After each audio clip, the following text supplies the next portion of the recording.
Спектакль, который вы увидите, называется «Одновременно» или «Одновременно». Дело в том, что в орфоэпическом словаре русского языка указано, что оба варианта употребления ударения в этом слове как равноправны, так и равновозможны. То есть они оба являются правильными. Но только вы не бойтесь, спектакль не про это. Вот. Дело в том, что все-таки договорились, по крайней мере, вот на центральном телевидении дикторам и журналистам говорят, надо говорить одновременно. И актерам, которых учат вот в театральных училищах, тоже от них требуют, чтобы говорили одновременно. А чем дальше от Москвы, как-то все как-то одновременно все больше. Вот, но главное, это что оба эти ударения в этом слове, одновременно или одновременно, употребить невозможно. Сразу оба. Спектакль, который вы увидите, обычно идет 1:40, 1:50. Но только тогда, когда заиграет музыка, изменится свет, это будет означать, что спектакль начинается, и потом я еще перешагну через вот эту веревочку. Это будет уже точно. Вот все, началось. И только тогда имеет смысл засекать время.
Недавно я узнал одну вещь. Знаете, вот эта вот фраза так звучит. А ведь мне ничего не понятно в этой фразе. Я сказал, недавно я узнал одну вещь. И все, что понятно вот из того, что я сказал, только слово «я». Ну, потому что вы слышите, что это я сказал, ну и понятно, кто говорит, и вот, ну, это я сказал. Понятно, о ком идет речь. А там есть недавно. Вот недавно это... Сколько такое стоит? Что это такое недавно? Это сколько? Это когда? Вот человек, которому 92 года, он легко может сказать, если еще может говорить, что то, что было 15 лет назад, было недавно. А человек, которому 18 лет, допустим, что он вообще может сказать про то, что было 15 лет назад? А сколько недавно для меня? Вот это сколько? Потому что вот по всем ощущениям вроде вот, ну какое-то, вспоминаешь событие, было недавно, да? А потом так проанализируешь, 8 лет назад, давно. Или вот я сказал, недавно я узнал одну вещь. А ведь то, что я узнал, это не вещь. Такой вещи, вещь же это предполагается какой-то предмет, вот такого предмета, такой вещи нету. А мы же говорим, я узнал одну вещь. Или мы еще так говорим, вы знаете, вот он взял и побежал. А он ничего не брал, он просто побежал. Или там кто-то скажет, пойдемте я одну вещь скажу, пойдем. И ты идешь, а он тебе выкладывает все свои проблемы вообще. И еще после этого надо с ним пить долго. Вот тебе вещь. Или я сказал, недавно я узнал одну вещь. Причем нельзя сказать, что вот то, что я узнал, вот это вещь, которая не вещь. Вот я про это ничего не знал вообще. Я даже как-то этим пользовался, вот то, что я, узнал, да? Сейчас. То есть это было в мире, но я не знал, как оно устроено. И у меня по этому поводу было некое мое представление об этом, но даже меньше, чем представление, но больше, чем ощущение вот этого было. А теперь я просто узнал и знаю. И еще должен предупредить, что вот то, что, эта вещь, в общем, для меня это не очень важно. Потому что могло показаться, что это для меня важно, потому что я с этого начал. А для меня это вовсе не важно. То есть вещи, которые тоже, в свою очередь, не вещи, которые для меня важны. Извините. Потому что так вот начинать анализировать что-то вообще не удастся ничего понять. И объяснить ничего не удастся. Знаете, короче, вот эти, представьте, вот эти локомотивы, вот эти паровозы, вот эти электровозы, ну, на железной дороге. А главное, вот эти машинисты. Ведь представьте себе, они ведь не едут, допустим, из Хабаровска до Москвы, или из Омска до Хабаровска, или из Хабаровска до Омска, не едут. Поезда идут, а они нет.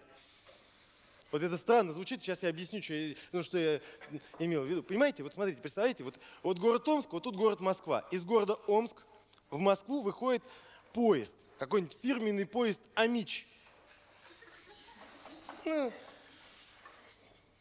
впереди локомотив, вагоны, туда садятся люди, я тоже сажусь. У меня билет до Москвы, я еду в Москву, мне надо в Москву. И поезд идет в Москву, а локомотив нет. То есть, сейчас объясню. Представляете, вот так вот, Омск, тут Москва, а тут есть узловые станции. И вот этот поезд доходит до ближайшей узловой станции. Тут локомотив отцепляют, разворачивают, подцепляют другой состав, и вот этот локомотив уже с другим составом пошел обратно в Омск. А к поезду подцепили, к этому составу подцепили другой локомотив, и он пошел дальше, до следующей узловой станции. То есть вот этот вот машинист со своим локомотивом вот так вот здесь всю жизнь вот так вот и ездит, вот так. Всю жизнь. И вот представляете, такая Транссибирская магистраль, и там везде вот так железнодорожники вот так ездят, вот так. Всю жизнь. Но это то, что я узнал. И я узнал это, и это мне не понравилось. Ну, хотя, с другой стороны, я же не думаю про железнодорожников. Это же странно ходить и думать про железнодорожников. Я даже никогда не мечтал быть железнодорожником. Чтобы, вот, представьте, я был бы маленький и никакой, а потом вырос и стал настоящий железнодорожник. Вот. И чтобы вот так вот я уходил в рейс из Омска.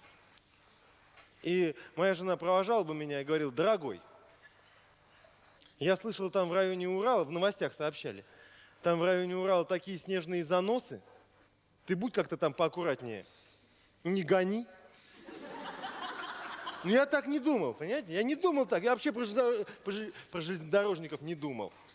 Но я просто узнал, вот, что они вот так вот всю жизнь.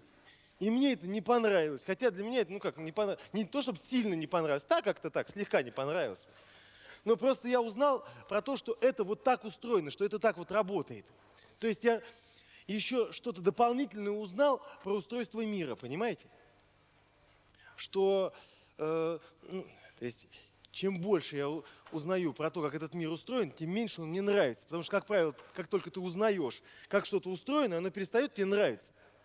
Ну, устройство известно, и все, и перестало нравиться, или стало нравиться меньше. А ведь все имеет устройство. Все. Вот понимаете, смотрите, в этом устройстве что, например, вот я узнал, что железнодорожники вот так вот ездят. И теперь это во мне, вот здесь вот, навсегда. Теперь же я этого не забуду. А зачем я это узнал? Для чего мне это знать было? Тем более мне это еще и не понравилось. Извините меня, пожалуйста. Только что вам рассказал. Вот что теперь с этим делать? Все. Иногда ведь идешь, просто по улице идешь, а что-то такое происходит, что если ты посмотришь на это, ты поймешь, как что-то устроено, а тебе этого знать не надо. Может, тебе от этого только будет плохо вообще. Но ты идешь, вот так идешь, кто-то сказал: ну-ка посмотри, ты посмотрел, все, и узнал. Навсегда. Навсегда. А устройство имеет вообще все. И даже, такой, например, предмет, как женская сумочка. Хотя, казалось, какое там устройство?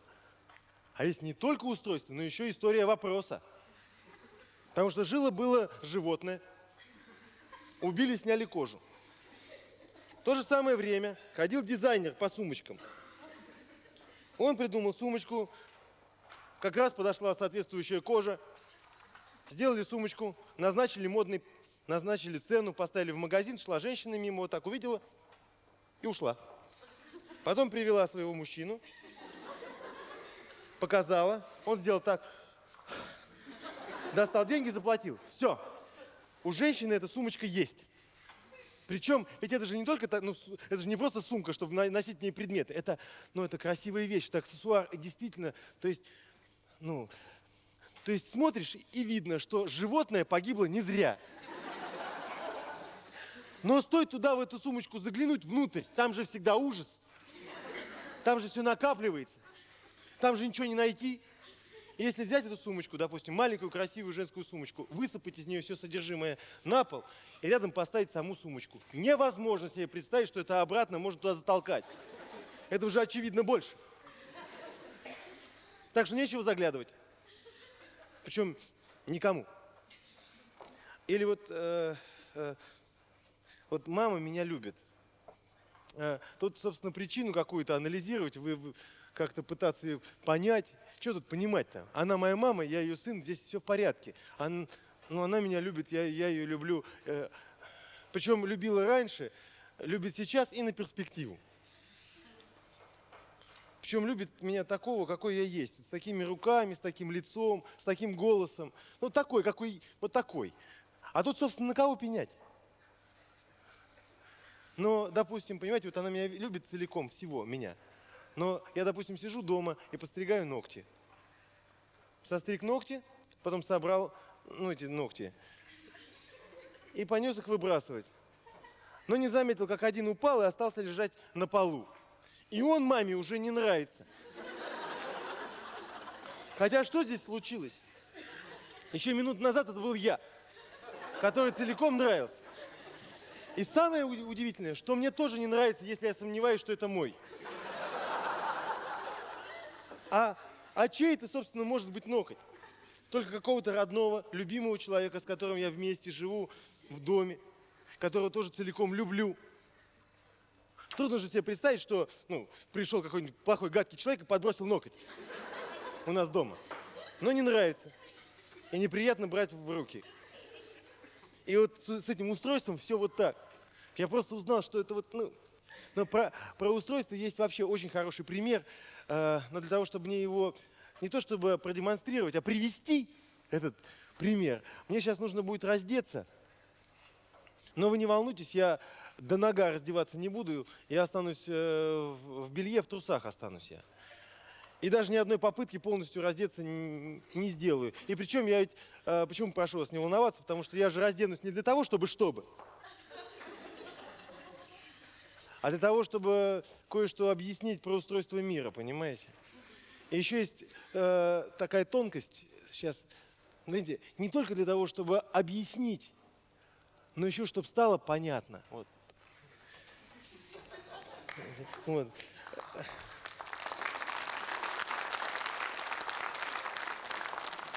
Может быть, есть какой-то другой пример. Я просто не подобрал. Вы не волнуйтесь, мне не холодно. Сейчас я быстро.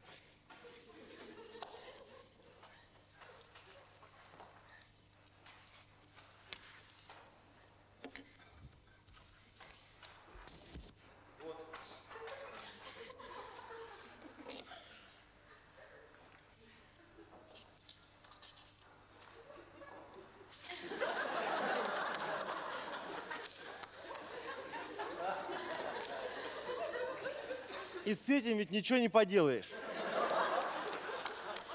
С этим надо как-то жить. Только вот для чего я знаю, что это вот так? Знаете, для чего?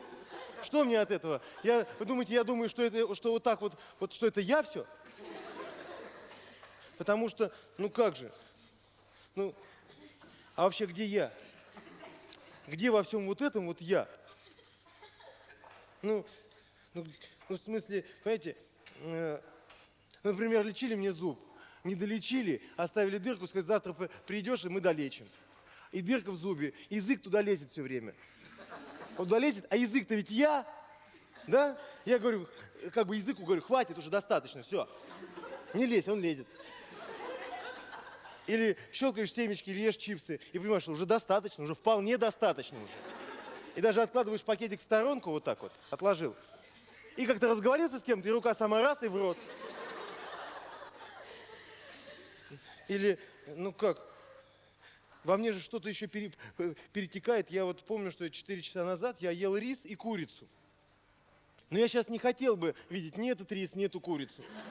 И там происходят во мне процессы. Причем я эти процессы никак не контролирую. Оттуда только поступают сигналы. Причем я все исполняю. Получил сигнал, пошел исполнять. Без вопросов. А, собственно, кому эти вопросы задавать? пошел выполнять все выполняю. И ведь, понимаете, ну как, там ведь что-то перетекает во мне, какие-то сообщающиеся сосуды. Допустим, прихожу я в оперу, но это бывает не то чтобы нечасто, это редко, скажем так, бывает, редко. И приходишь, потому что там знатоки в опере всегда. Ходят такие, ходят знатоки. И говорит, а кто сегодня дирижирует? Как, он уже вернулся из Токио? Говорит, вот вернулся, как удачно. Я думаю, как мне повезло-то, что он вернулся. Хотя я не знаю, о ком идет речь. Ну, думаю, все, мне повезло. Ну и прибежал-то в последний момент, конечно. Голодный, запыхавшийся. Забежал в буфет, ну и думаю, ну не есть же я пришел в оперу.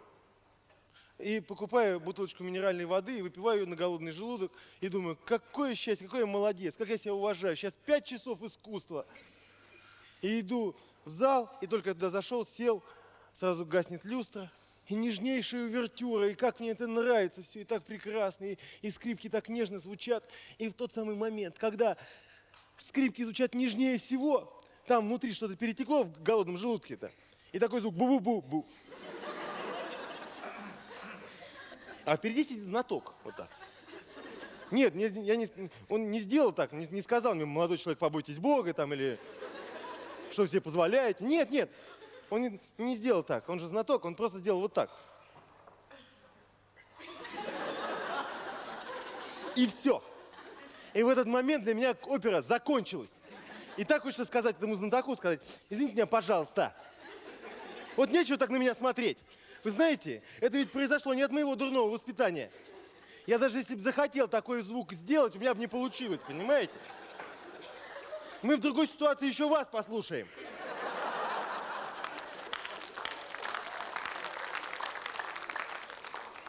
Но сижу в темном зале, оперу уже не слушаю.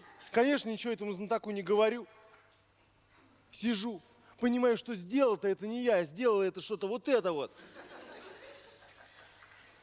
Понимаю, что сделал это не я, но стыдно-то при этом мне.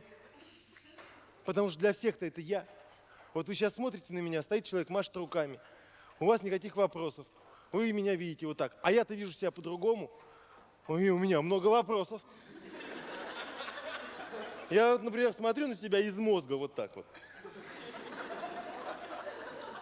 И есть несколько вопросов. Например, а почему именно так? Могло бы быть по-другому. Могло бы быть получше. Или, скажем, вообще другого пола. Или вот смотрите, вот раньше волос не было, потом они выросли. И вот, хотя я не заказывал. И теперь, ну, вместе со всем вот этим, это все я. Или пришел, причем, ну вот смотрите, пришел я в парикмахерскую, у меня, ну, приличный вид какой-то, и вдруг как-то там, ну, у этой парикмахерши неудачный день, и она как-то раз меня так постригла, что я ни на кого не стал похож. А ведь это же я, это же мои волосы, но я же не могу сделать так вот, усилием воли, так раз, и все. Или наоборот. Все как бы я, и все мое. Где же я-то? Я же смотрю вот на свои руки и понимаю, ну вот мои руки. Вот пальцы вот здесь. Вот они, эти пальцы на руках что-то могут. На правой получше, на левой похуже. У кого-то наоборот. А на ногах-то пальцы зачем? Тоже пальцы, тоже я. Чего они могут? Что они вообще? И получается, где я? Где я? Ну не здесь, не вот тут, не... Все мое, а где я? Вроде бы как бы в мозгу, да, правда? Как такое ощущение, что я вроде бы там в мозгу. Там я из мозга смотрю, вот так вот как-то вижу. Я же не могу вот так взять и посмотреть туда, внутрь так, в мозг.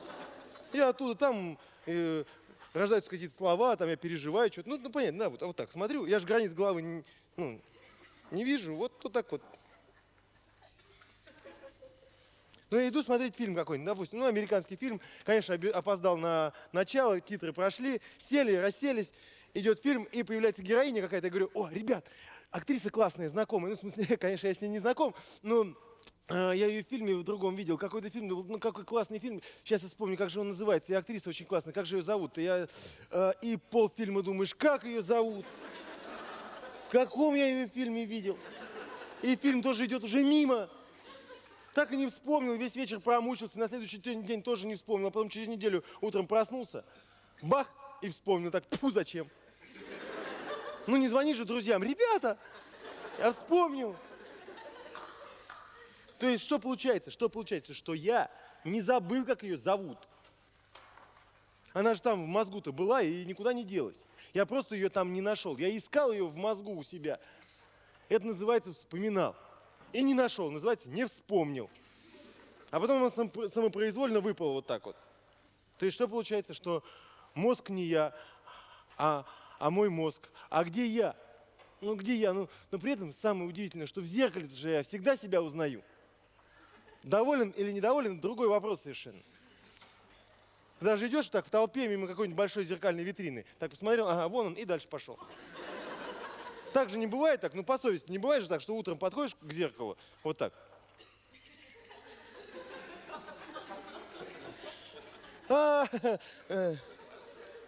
Нет, подошел, сразу начал умываться, бриться. Вот это интересно, кстати, у меня из лица растут волосы. Я их самостоятельно сам сбриваю бритвой периодически. Из головы растут, в общем-то, такие же волосы. Я их ношу к специалисту, сам не трогаю. Раз в месяц. Вот те, которые называются брови, и вот здесь, я вообще не трогаю. Ну так раньше договорились, давно. Я в этих договорах не участвовал, но все исполняю. Все. Вот так. Помылся, побрился, почистил зубы специальной щеткой. И у меня еще вот есть естественный запах моего тела, который ни меня, никого не устраивает. Ну, есть все-таки какой-то выбор. Можно купить. Раз, и причем выбираешь, который якобы мне подходит. Вот по каким-то, ну, вот так, как-то изменил запах тела, оделся, посмотрел в зеркало, остался доволен. И пошел куда-то. Ну, идешь по, неважно куда, пошел. Идешь по улице и еще делаешь вид, что, ну, смотришь, какие там ботинки на витрине стоят. А на самом деле, ну, доволен так, идешь. И приходишь на какое-нибудь мероприятие, там, не знаю, ну, что-нибудь, свадьба, день рождения, неважно. И у кого-нибудь из друзей обязательно оказывается новое, потому что купил себе новую видеокамеру. И он снимает вот это вот любительское видео вот это. А потом при случае говорит, давай посмотрим. Вот. Я говорю, да, давай посмотрим. И вот так смотришь вот это вот любительское видео. Думаешь, Господи, кто этот человек? Кто ему сказал, что этот галстук ему подходит? И кто его обманул, что вот этот жест делать очень хорошо? Какой ужас. Но самое-то страшное даже не это. Самое ужасное – это голос. Причем не то, что он какой-то противный, он вообще какой-то чужой, незнакомый голос. И ты думаешь, ну, Господи, это же не может быть так звучать, потому что ну, я же слышу, как я говорю, когда говорю. И так скажешь еще с надеждой, скажешь, ребят, что-то как-то голос записался не очень, да, как-то? А кто-то рядом с тобой тоже напряженно сидит, всматривается в это видео любительское и говорит, нет, твой нормально записался, ты мой что-то не очень. И в этот момент становится отчетливо ясно, что тот человек, которого ты видишь в зеркале и которым остаешься доволен, и тот человек, которого ты слышишь, когда сам говоришь, вот видишь и слышишь его только ты один. А все видят и слышат вот этого вот. И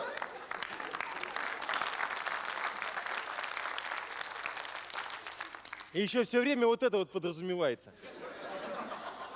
И еще как-то ясно, так ясно, что со временем со всем вот этим вот и вот этим будет становиться только хуже.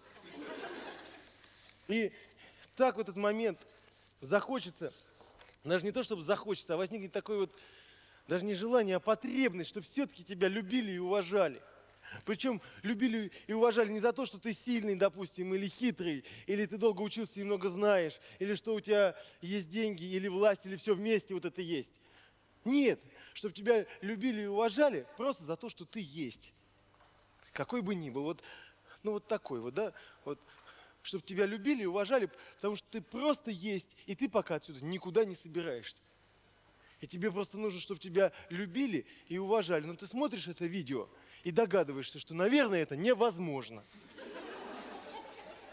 И тут тут может возникнуть целый спектр желаний. Ну, например, может возникнуть такое желание. Сейчас я скажу, это странно прозвучит, потом объясню, что я имел в виду. Может возникнуть желание, например, стать путешественником. Но не таким путешественником, который купил себе путевку в Турцию, в турагентстве каком-то, и поехал путешествовать в гостиницу. Нет, таким путешественником, который плывет на своем корабле, стирать белые пятна с глобуса. Чтобы вот так вот плыть и приплыть на какой-нибудь необитаемый остров. Не, ну в смысле, неоткрытый остров, чтобы там все-таки были люди. Причем, чтобы были люди такие, ну какие, хорошие люди, чтобы были. Которые ходят с палочками в носу, такие простые ребята, такие, которые много вопросов не задают, потому что сформулировать не могут. Ну такие вот люди. А главное, чтобы они такого, как я, никогда в жизни не видели.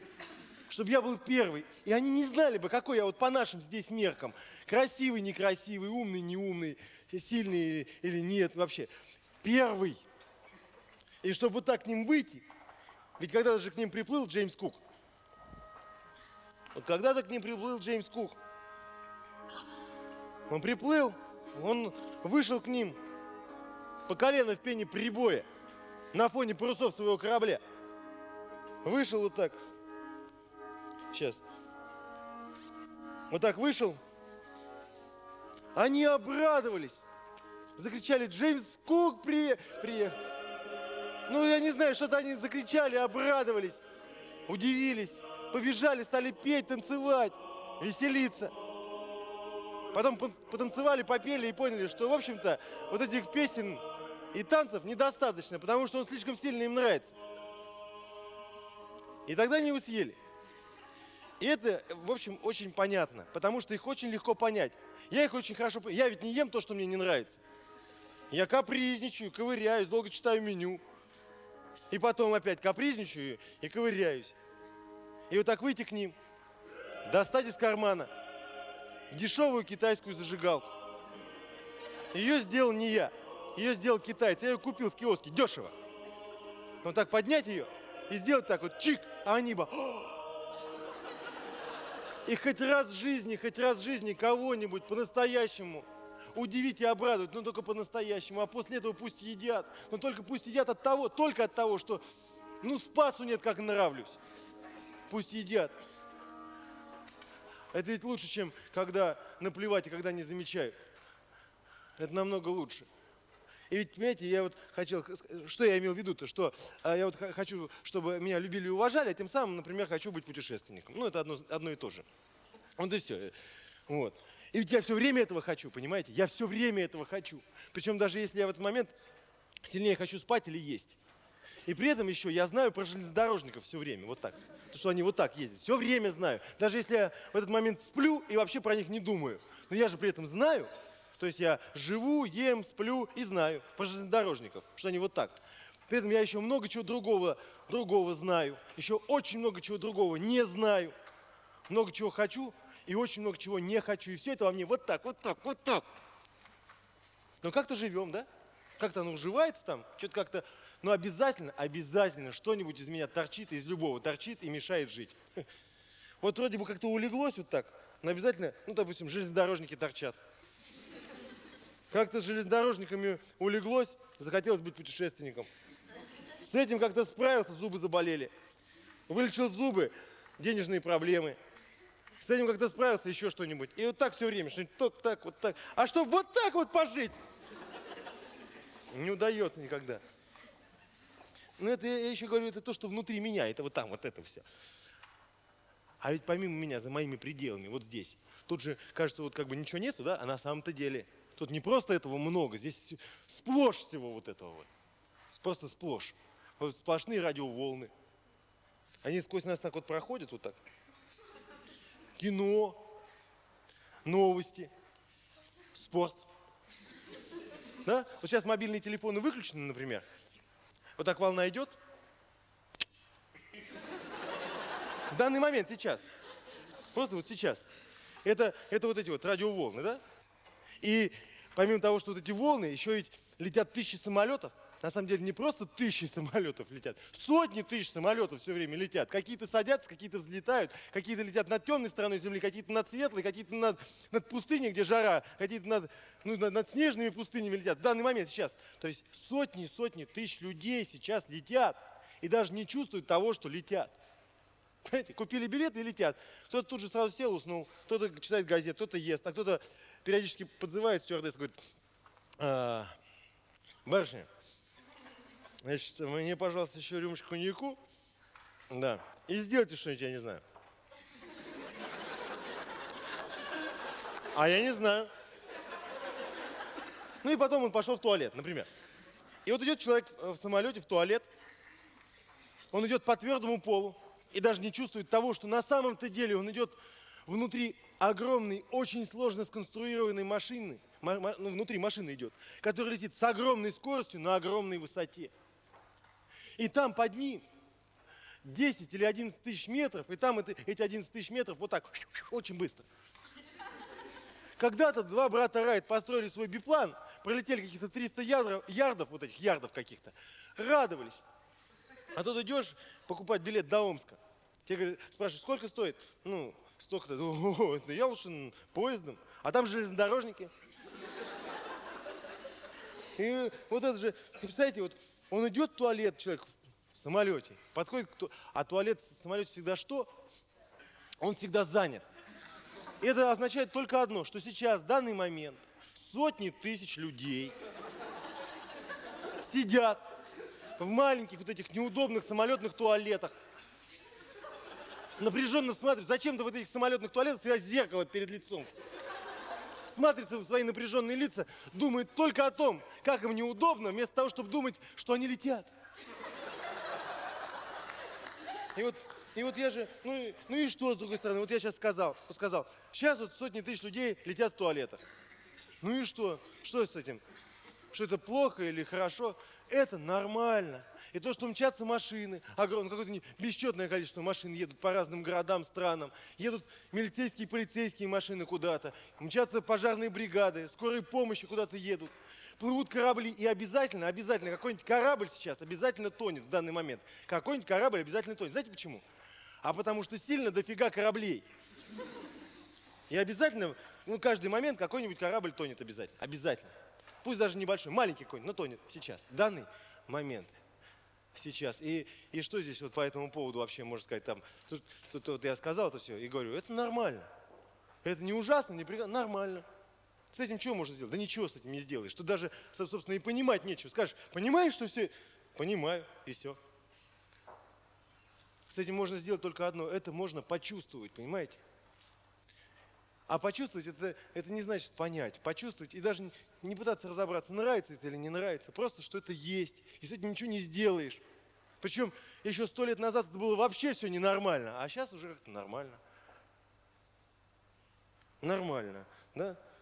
А можно почувствовать. А если вместе почувствовать, то можно сильно почувствовать. А что значит вместе? Вот смотрите, допустим, нравится мне или люблю я. Вот очень сильно люблю 17 мгновений весны. Штирлица очень люблю. Или не знаю, там, «Крестного отца». И взял я и купил все кассеты или все диски с «Крестным отцом» и 17 мгновениями весны. И сами эти диски или эти кассеты никогда не смотрю. А когда будут показывать этот фильм в неудобное для меня время, по какому-нибудь дурацкому каналу, перебиваемой идиотской рекламой, буду смотреть. Почему? А потому что как-то вместе смотрим. Потому что Штирлиц пришел ко мне в телевизор в виде какой-то волны. А если я поставлю кассету и захочу пойти в туалет пописать, я могу остановить Штирлица, и он будет меня ждать. Как я могу любить Штирлица, которого я могу остановить? Любить можно только то, чего остановить нельзя. И сейчас, вот знаете, сейчас будет специальная музыка немножко, и еще я буду кое-что делать, чтобы можно было почувствовать, нам всем вместе, почувствовать, что самолеты летят, просто летят, и не чувствовать, хорошо это, плохо. Прекрасно ли это или ужасно. И даже не чувствовать, что это нормально, просто, что они летят. Сейчас я вот помогу, чтобы можно было вместе почувствовать.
А еще в данный момент где-то идет война.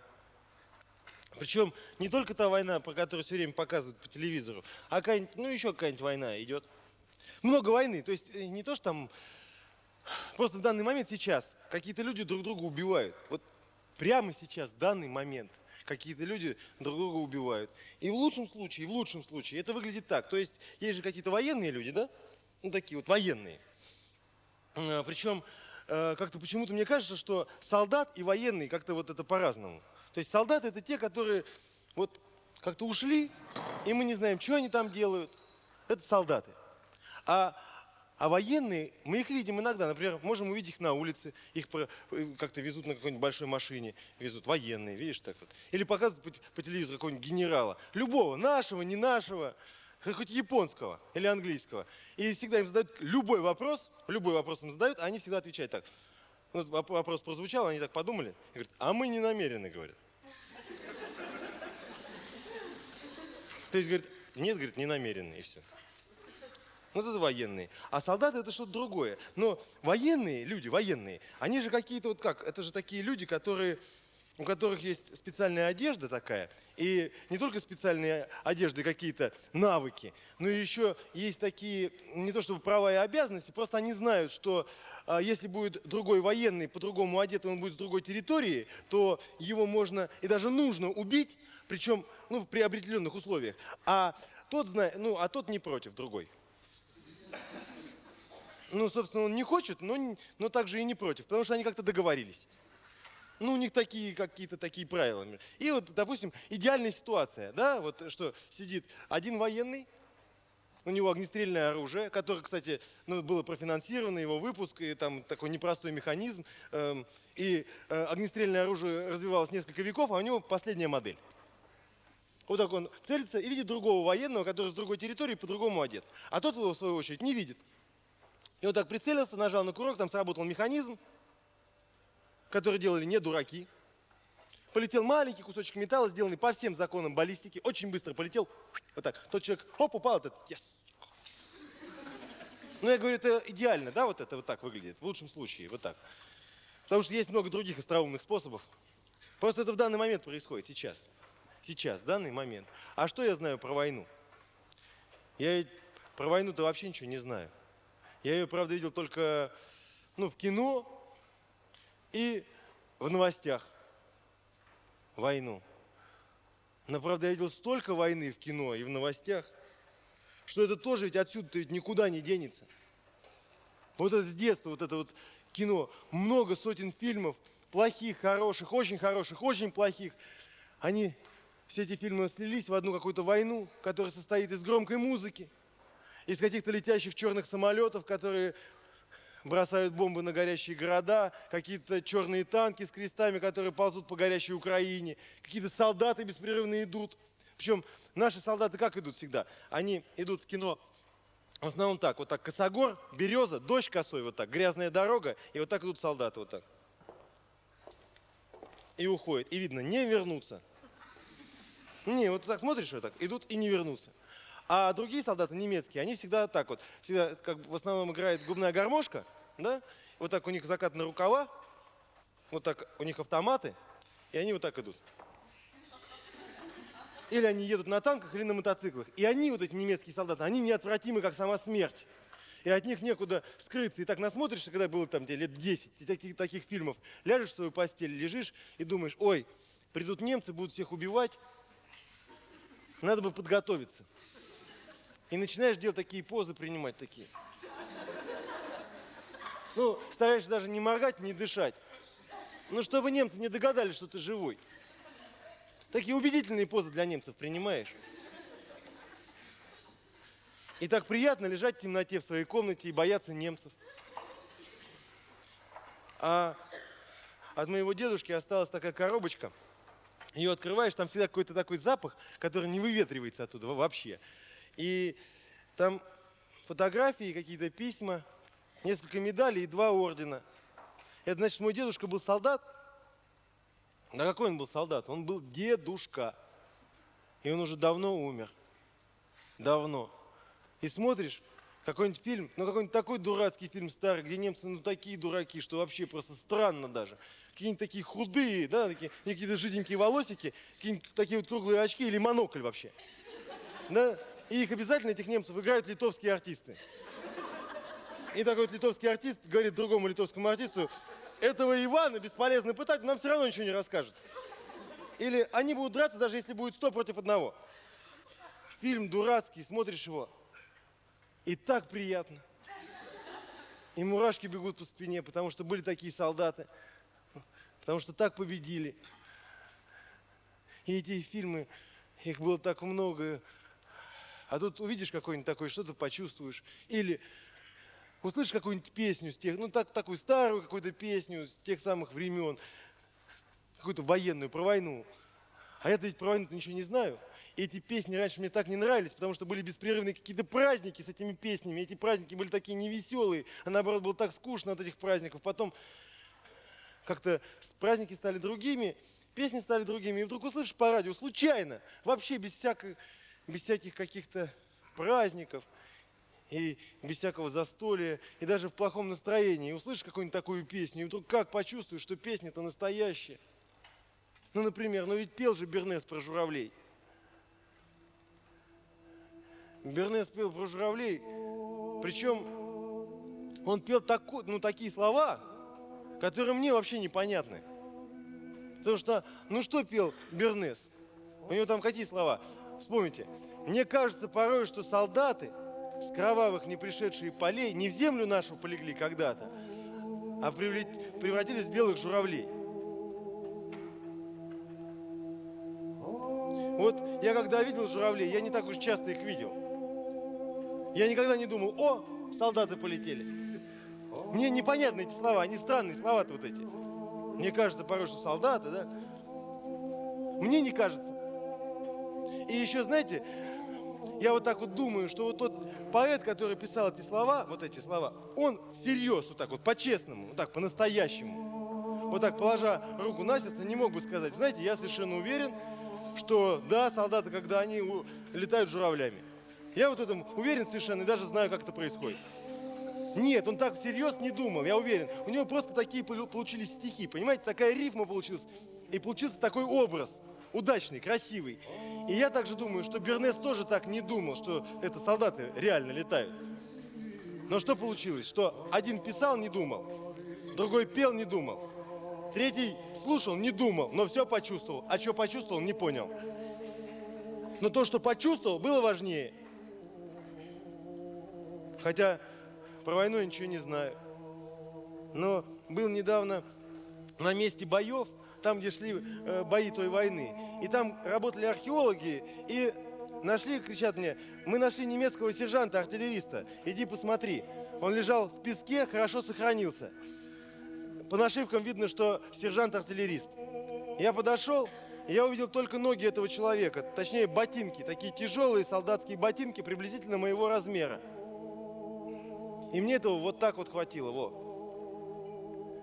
Я увидел ботинки, зашнурованные кожаными шнурками, а шнурки были завязаны на бантик. Причем завязаны были точно так же, как я завязываю, то есть такими длинными петельками. Я как увидел эти шнурки, вот сразу к этим железнодорожникам вот этим, тут же добавились еще шнурки. Хотя я ничего не понял в этот момент. Я же не думал в этот момент: ой, какой это был человек, сколько ему было лет, почему он немецкий сержант-артиллерист, почему он лежит в нашей земле. Я почувствовал этот момент, отчетливо почувствовал, как шевелились пальцы этого человека. Потому что они могли шевелиться только точно так же, как мои пальцы. Потому что у него получился такой же узел. У него по-другому эти пальцы шевелиться-то не могли. Нет тех пальцев, нет тех глаз, которые смотрели на эти пальцы. Остался только этот узелок на бантик. И я в этот момент, конечно, не думал, что я каждое утро шнурки завязываю, а вечером пока еще развязываю. А он когда-то завязал и больше не развязал. Да нет, я так не думал в этот момент. Мне просто показалось, меньше чем на секунду показалось, что я увидел впервые в жизни живого немецкого солдата той войны. И для меня эта тема сразу усложнилась, сразу. Хотя я ничего не понял. Хотя смотрите, видите, когда ты вот что-то понимаешь, ты работал и что-то понял. И жить от этого становится, как правило, ну, немножко полегче. А когда что-нибудь почувствуешь, жить от этого становится сложнее. Но почему-то всегда хочется не понять, а именно почувствовать. Хотя жить становится сложнее. И причем хочется всегда почувствовать сильно. А если сильно что-то почувствуешь, то жить становится, ну, и намного сложнее. Намного. А понимать как-то вообще ничего не хочется. Хотя вот самый сложный вопрос, какие нужны условия, чтобы что-то почувствовать. Вот это самый таинственный вопрос. Какие нужны условия? Иногда вообще никаких условий-то не надо. И можно так почувствовать. Ну, например, идешь на работу или по делам куда-нибудь, и всегда что-нибудь с собой берешь. Там, не знаю, портфель, сумку, пакет, зонтик. Ну, рука привыкла, что здесь что-то есть. Да, вот она привыкла, рука. И пришел на работу, ну, допустим, портфель, да, поставил портфель, поработал до обеда, поработал, пошел в кафе пообедать, и возвращаешься из кафе на работу с обеда, и вдруг отсюда из руки сигнал, что вот то, что здесь всегда есть, вот этого нету. И меньше чем за секунду ты успеваешь почувствовать этот сигнал, получить его, этот сигнал, испугаться, что этого нету, потом вспомнить, где ты ставил, даже как ставил, и успокоиться.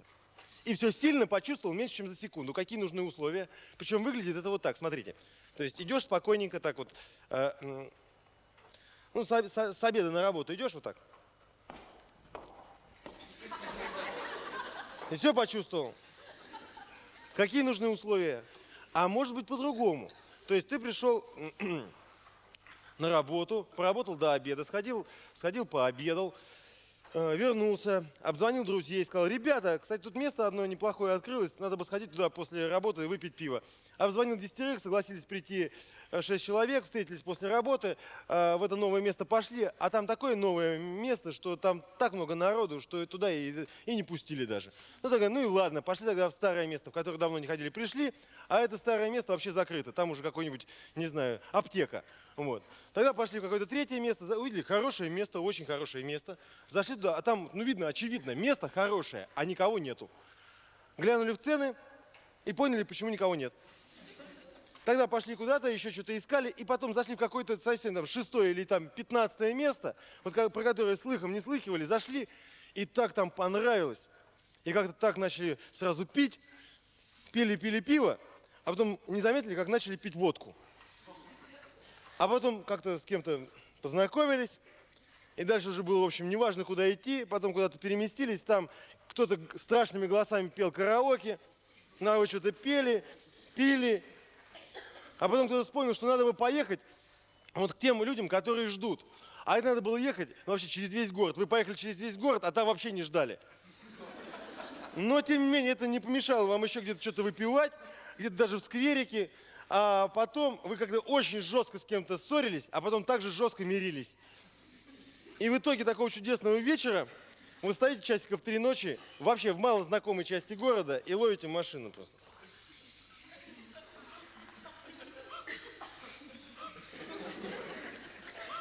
И потом машина останавливается, и вы в таком состоянии находитесь, когда мозг-то еще работает, мозг работает, а губы вообще никак. И вы с ужасом понимаете, что вам сейчас надо будет объяснять человеку, как ехать к вам домой. А вы называете адрес, а он знает. И такое облегчение сразу. И вы садитесь, и вас мчат по ночному городу. Вы едете, и так все мелькает, и как-то так же кружится как-то все. И думаете, какой чудесный вечер.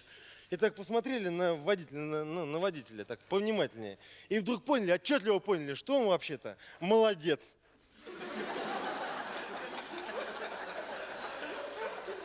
Ну, молодец, я не знаю.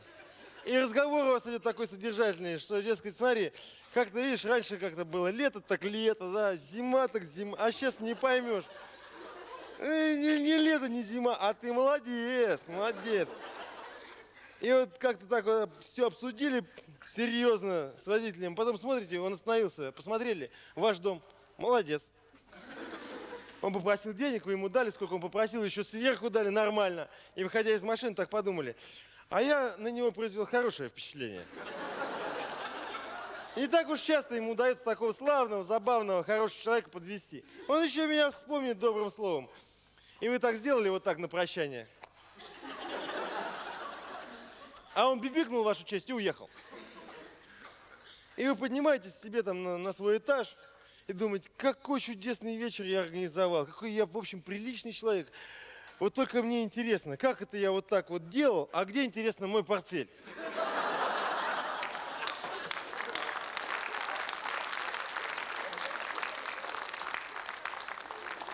И тут, меньше чем за 2 секунды, так, в 1,5 секунды, вы успеваете вспомнить, куда ходили на обед. Первое место, где было вот новое место, где не было мест. Потом второе место, которое закрылось. Третье место, где не понравились цены. Вот все места вспомнили место, где было очень хорошо все, где вот очень нравилось. Вспомнили это место. Потом вспомнили, как ехали через весь город. Потом вспомнили, где вы и как выпивали, с кем ссорились. Вспомнили, как зовут водителя. Но не вспомнили, где вы оставили портфель, не вспомнили. Зато отчетливо вспомнили, какие там важнейшие документы лежат. И что, собственно, это конец карьеры. Все.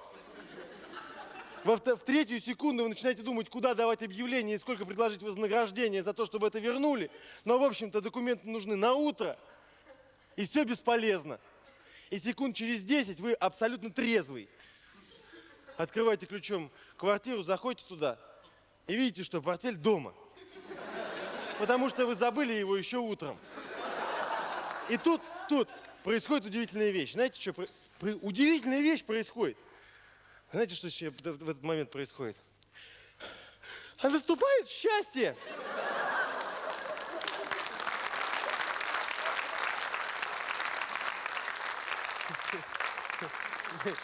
То есть становится намного лучше, чем в том месте, где все очень нравилось. Какие нужны условия? Какие? А можно соблюсти массу условий, массу, много.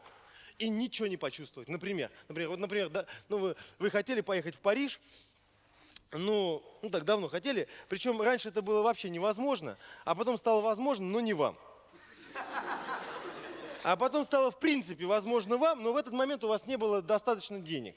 Потом появились деньги, но в этот момент не стало времени. Потом появлялось время, исчезали деньги, как-то деньги со временем как-то а потом раз, все сошлось. Но в этот момент, ровно в этот момент, как у вас все сошлось, все поехали в Париж, все. А вам очень не хочется, как всем. Потому что вы же знаете, зачем едут в Париж все. Такой парижский набор. Это на завтрак круассаны, на ужин устрицы, Монмартр, Эйфелева башня, шампанское и по магазинам. Так вот, вам нужно ровно не это. Вам нужно срочно в Лувр, чтобы там, в Лувре, увидеть Мону Лизу в подлиннике. Потому что Мона Лиза каким-то образом попала в вашу культурную жизненную программу. Эту программу надо выполнять. И если бы Мона Лиза была в Челябинске, вы давно бы уже ее посмотрели. Но она каким-то образом оказалась в Лувре, а Лувр вот в Париже. И вы уже понимаете, что все, спасу нет, надо выполнять программу. Но тут надо идти на компромисс, потому что для вас специально же для одного к Лувру самолет-то не пошлют. И надо идти покупать какой-то билет, путевку, чтобы лететь в Париж. И вы покупаете себе серьезную книгу, а когда в аэропорту уже проходите в самолет, попросили, чтобы дали место возле иллюминатора, и садитесь возле иллюминатора, так открываете серьезную книгу, и, дескать, я не с вами. А тут летят только знатоки Парижа, которые уже 128 раз летят в Париж, и мы уже этот Париж вот здесь. И они говорят, а где вы сегодня будете ужинать? Ой, да вы что, с ума сошли, там же уже там всегда бывают плохие устрицы или там еще что-то такое. Да нет, там уже, и так вот они говорят, ой, да уже надоел этот Париж. И вы сидите, пытаетесь читать эту книгу, но на самом деле все это внимательно слушаете и с удовольствием на все это раздражаетесь. И думаете, мне с вами не по пути. И думаете так, вот сейчас прилечу в Париж, и даже сразу не в гостиницу, а сразу попрошу таксиста сразу в Лувр, и еще так попрошу, чтобы он провез так, чтобы, не дай бог, не увидеть ни Эйфелеву башню, ни Монмартр. И так и делаете, и так и случается. И вот вы подъезжаете к Лувру, и выходите из такси, и вот он Лувр. Дома еще, вот только, казалось бы, вот только снег растаял, а тут уже почти лето, и такая дымка, и такой запах, и Лувр такой большой, и вы туда заходите, а там ничего не понятно вообще. Берете этот путеводитель, гид вот этот по Лувру, там тем более непонятно. Но у вас с собой есть еще русско-французский разговорник. Вы открываете, находите нужный вопрос, находите нужного француза, подходите к нему и говорите «excuse me». И тут догадываетесь, что, в общем-то, вопрос-то вы, конечно, зададите, но на него же ведь ответят. То есть более бессмысленной книги я лично в руках не держал.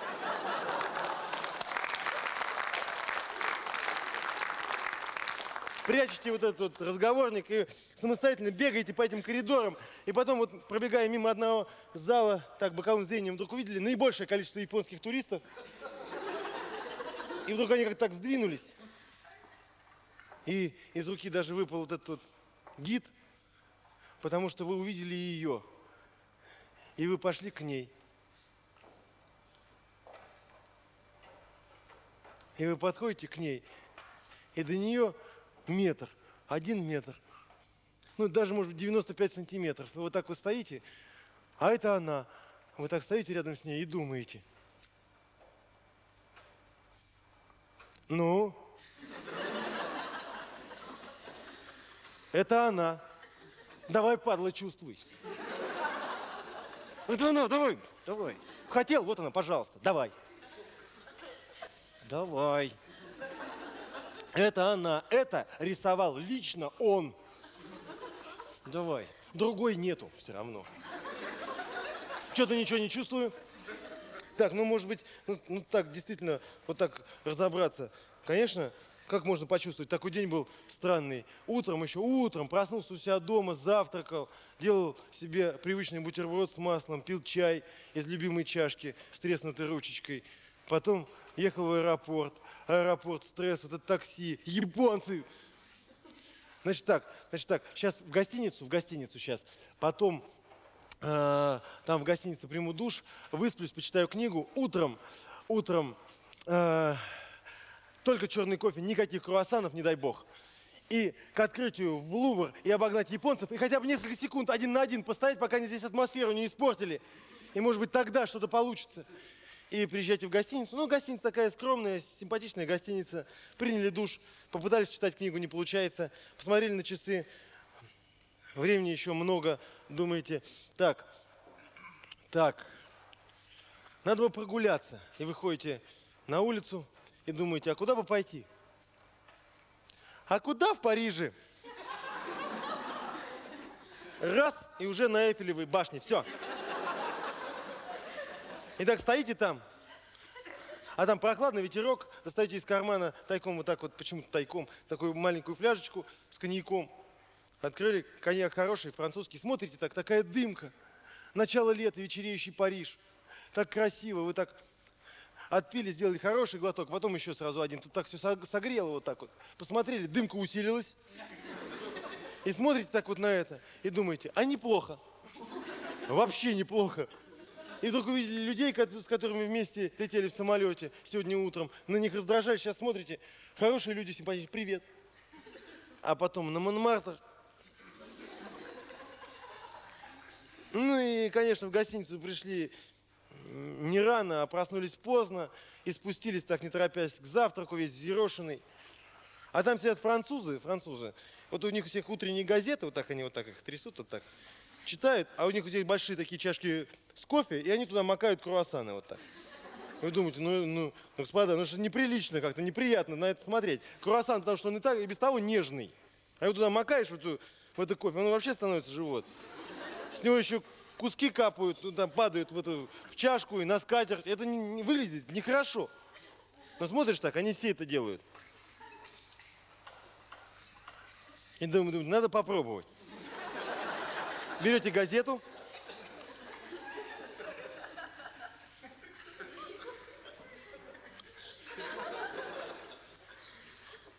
а ведь не дураки.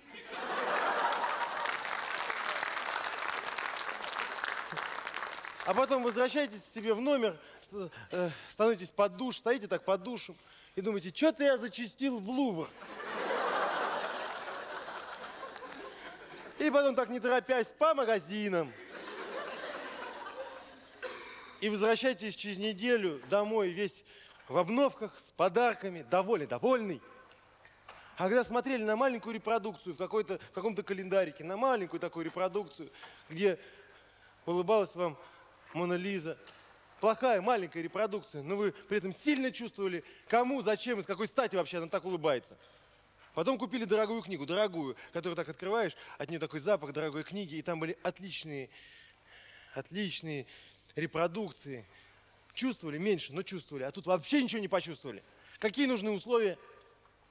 Непонятно, какие нужны условия. Хотя можно вот про эту Францию, даже ни разу в ней не побывав, все почувствовать прямо у себя дома. Без всяких условий. Может же как быть? Например, приходите вы домой с работы, необычно рано, то есть сразу после работы. Повторяю. Приходите вы с работы домой необычно рано, то есть сразу после работы. Вот. А там как-то не ждали вообще. Потому что обычно вы приходите, то уже все спят. Вот. Пришли, там не готовы. Вот. И вы к этому тоже как-то не готовы. А еще в жизни как-то так вот, особенно на работе, так все накопилось. Вот такое слово есть, накопилось. Ну прямо так накопилось, что просто... потому что, шеф, босс, такой дурак, такой прям просто вообще... как можно такое требовать вообще от людей? Такой идиот, дурак просто. Или вы сами, наоборот, начальник и босс, и все такие дураки, что просто вообще невозможно. Вот. И вот вы пришли в состояние, что накопилось, пришли домой, а там не готовы как-то. Тут готовят что-то, тут делают уроки, вы подошли, так, ну-ка дай-ка дневник. А ты в каком классе ты вообще учишься? Угу. Походили туда, здесь вам как не рады, здесь тоже своим делом занимается. Как бы места-то и нету. И так, простите, извините. Ну что это? Я пришел домой, а то обычно прихожу домой, вы уже спите все тут, понимаешь. Так, давайте-ка, я как-то хотел отдохнуть, в домашней обстановке как-то пообщаться. Я хотел поговорить, да. Ах, вы хотите говорить, давайте поговорим. Не, погодите. Я домой пришел. А кто в этом доме деньги вообще зарабатывает?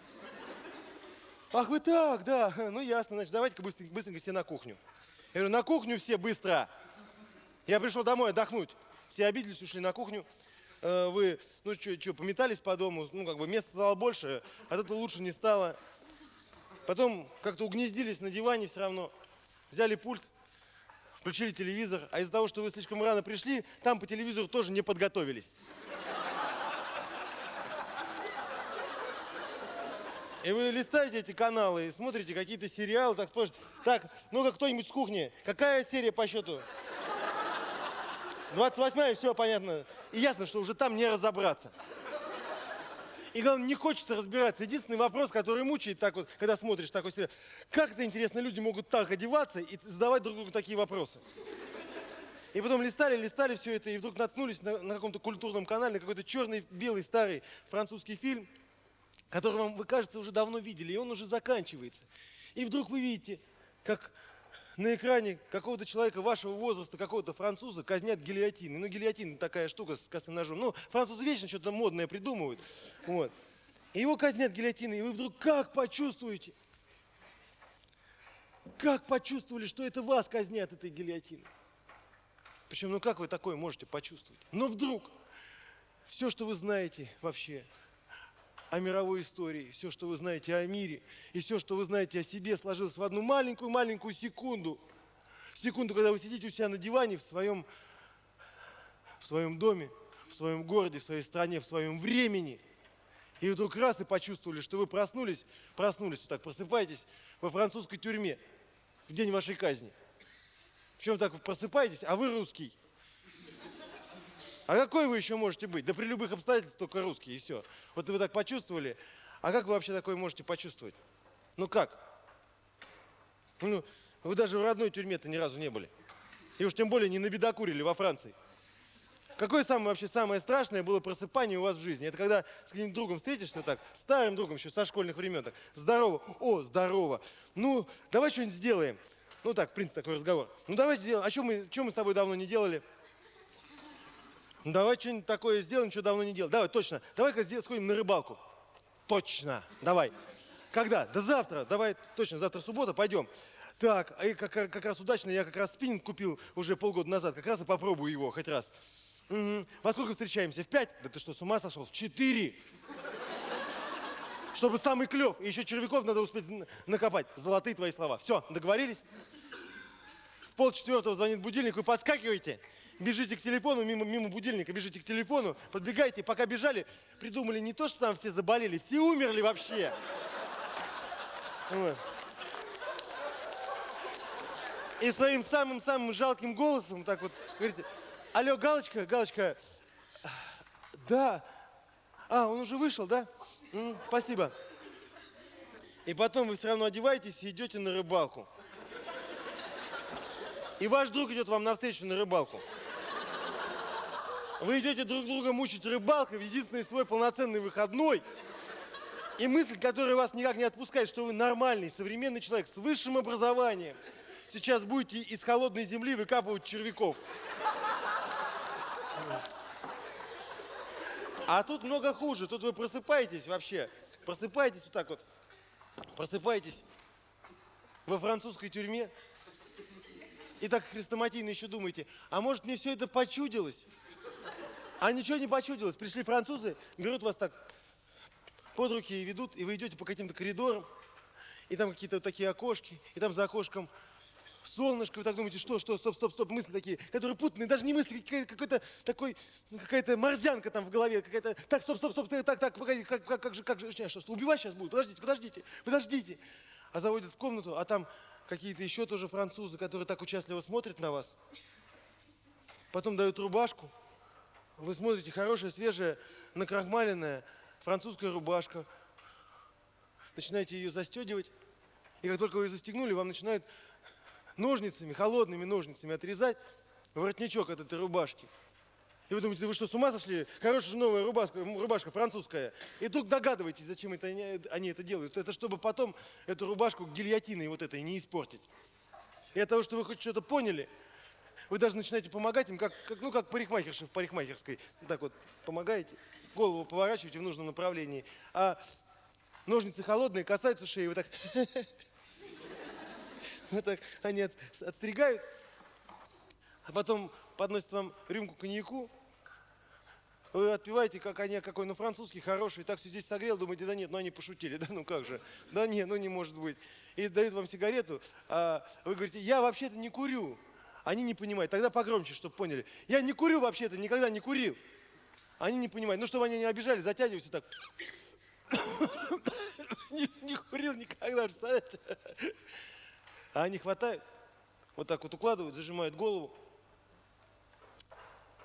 И вы так подергались. И вдруг увидели перед собой, так отчетливо увидели перед собой на полу стоящую корзинку. И так отчетливо поняли, что там будет очень скоро лежать в этой корзинке. И мысли в этот момент такие: стоп, как же так? Такие вот мысли такие. Стоп, как же так? Подождите. А как интересно, вот этот нож, он холодный, я успею почувствовать, какой он там. У меня такая кожа чувствительная на шее. Погодите. И выглядите в этот момент вот так лежите и так.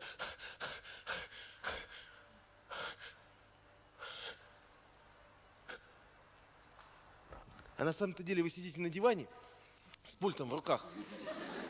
И там вот так вот на экране вот так вдруг крупным планом так падает нож с таким звуком. И потом такой. И вот так встаете так. Так, отдохнул отлично.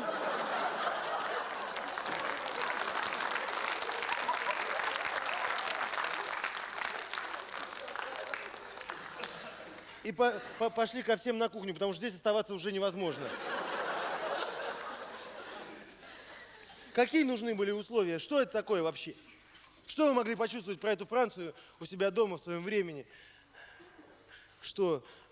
А вот можно зато выйти из гостиницы в каком-нибудь чужом городе, в какой-нибудь далекой стране, в которой растут какие-нибудь пальмы, выйти из нее утром из гостиницы, и там, может быть, какой-нибудь дождик прошел или проехала поливальная машина, и утро, и так вот падает лучик солнца, а здесь какая-то скамейка, или вам показалось, что здесь скамейка, и вы вдруг меньше чем на секунду почувствовали вот все вот это точно так же, как когда-то в родном городе вы выходили из своего родного дома и шли в школу. Вот это все вот так сложилось. И как-то вы не удержали, ничего не поняли, не разобрались в этом мгновении, не смогли разобраться. И тут же все бросили, помчались в родной город, в котором давно не были. Нашли свой родной дом. 1000 раз зашли и вышли из своего подъезда и ничего не почувствовали. Какие нужны условия? Непонятно. А вы помните вот это 90-й год? 1990 год. Осталось 10 лет до миллениума. Вау! Осталось 10 лет и закончится наш 20 век, который принес столько разочарований человечеству. Мы не готовы. Ну как же еще, шутка ли? Шли века и раз, и новое тысячелетие. Надо как-то это подготовиться, а мы не готовы. Ну, а как готовиться-то? Вообще непонятно, как готовиться-то. Ну, ведь это же непонятно, а раз осталось 5 лет. Ой, мы вообще не готовы. Мы не готовы вовсе. Потому что ведь надо же как-то это понять, ведь мы же люди 20 века, у нас же все отсюда, из 20 века, ведь это же... А ведь шли века, шли, а потом вот так, представляете, вот так вот, надо же понять это, что вот шли века, век, шли века, а потом тынь, и дальше пошли. И, собственно, нужно почувствовать вот эту тынь. Причем почувствовать как? Как же почувствовать? Ты все усложняет еще то, что нужно почувствовать вот этот тынь в своем часовом поясе. И эти кликуши, все вот эти вот всякие прорицатели, все кричат: ой, поломаются все компьютеры, второе пришествие, конец света, трали-вали. И так думаешь, ой, поломаются компьютеры, все самолеты упадут. И думаешь, а ведь не страшно, вообще не страшно. Страшно только одно, не почувствовать вот этот тынь. Потому что вот это мгновение, как вот шло это все, а потом дальше пошло, нужно почувствовать. Причем почувствовать не только за себя, потому что шли века. Там были татаро-монголы, тевтонские рыцари, Джордано Бруно, инквизиторы. Одна война, вторая, третья, пятая, 10-я, 25-я. А потом тынь. И вот уже и я родился. И мне повезло. Им-то всем не повезло, а мне-то повезло, потому что у меня-то ведь на надгробье будет так вот надгробие. Вот так будет 1,9 чего-то, да? Тире, потом 2,0 чего-то. И где-то вот в этом вот тире, вот в этом вот. Тынь. И мне это нужно почувствовать обязательно. Причем не только за себя, за всех татаро-монголов и за всех тевтонских рыцарей. Мне нужно ответственно отнестись к этому. Мне надо это почувствовать. А как почувствовать? Как? Осталось, допустим, 3 месяца. Я вообще не готов. И что мне делать? Что мне остается делать-то? Надо покупать путевку в какое-нибудь значимое место мира. Ну, чтобы там в какой-то другой обстановке что-нибудь почувствовать. А где значимые места? Париж. Я там ничего не чувствую. Лондон. Ну, может быть, Лондон, как вариант. Там, тем более, англичане, кажется, что-то во времени понимают. Лучше нас. У них все-таки есть Биг Бен, Гринвичский меридиан. Они, наверное, люди-то серьезные, соберутся, наверное, минут за 15 до миллениума возле Биг Бена. Так, добрый вечер, здравствуйте. Встанут, так, посмотришь. Угу. Биг Бен, бабам, они, ура, до свидания, счастливо.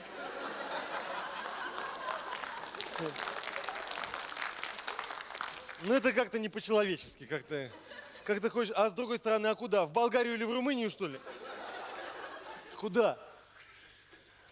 Мне же сложно. Я же не знаю как.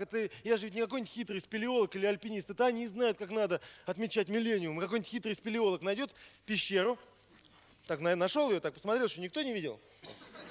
Вот так взял так. Ага. Понял, что она самая глубокая в его практике, и сразу туда не полез. Он взял веточки, заложил пещеру веточками, листиками забросал и оставил для миллениума. И так дней за 5 до миллениума веточки разобрал, так хоп, и полез.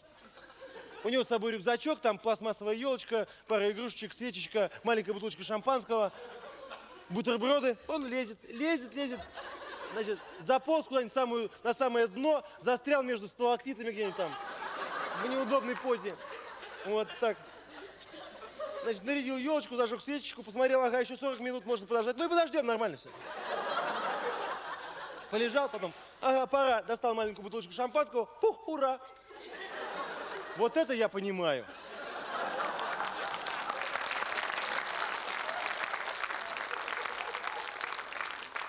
Или какой-нибудь альпинист, да, вот альпинист. Он все рассчитал. за месяц вылез и ползет на гору, на которой еще не бывал, и лес, и какая-нибудь пурга, и что-то там как-то, задержка, и в последние секунды уже последний. Забирается на эту вершину, воткнул свой флаг, достает бутылку шампанского, он ее месяц тащил, она замерзла, да и хрен с ней. Главное не это, главное вот так вот кислородную маску так, вот так вот, и почувствовать, как этот миллениум тоже за ним. И потом и дальше. А я-то что могу? Я могу только вот так, только сказать, дорогая, знаешь, этот миллениум дело такое ответственное, понимаешь? Знаешь, как вот мы его встретим, так мы его и проживем. Ты же понимаешь? Вот. Так что давай так. Давай пригласим только лучших друзей. Только вот этих, пожалуйста, не приглашай, потому что они больше всего хотят. Или лучше давай так. Потому что ты же сама понимаешь, что либо в 2 часа к нам все подтянутся, либо мы куда-нибудь пойдем, да? Так что давай вот сам миллениум только вдвоем, да? И может быть тогда что-нибудь сможем почувствовать. Ну вдвоем, чтобы ты, я и миллениум, и все. И только у меня к тебе есть такая просьба большая. Ты, пожалуйста, вот это, на этот раз, я тебя прошу только, пожалуйста. Вот этого всего не готовь вот этого, а?